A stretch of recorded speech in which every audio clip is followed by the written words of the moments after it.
Hey everyone, JJ Cagle here, and today I'm going to be showing you how to enable and use the back tap feature in iOS 14.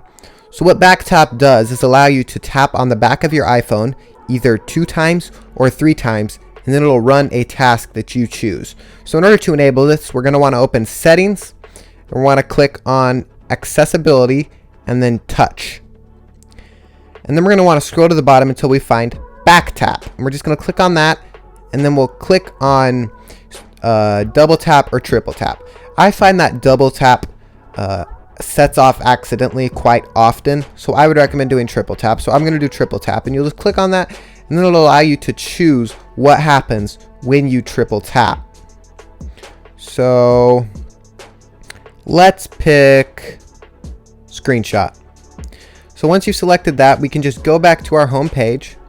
And we can tap 3 times on the back of our phone because we chose triple tap. So we'll just go ahead and tap 1, 2, 3. And there you can see it took a screenshot. I hope this video helped. Thanks for watching. Please subscribe.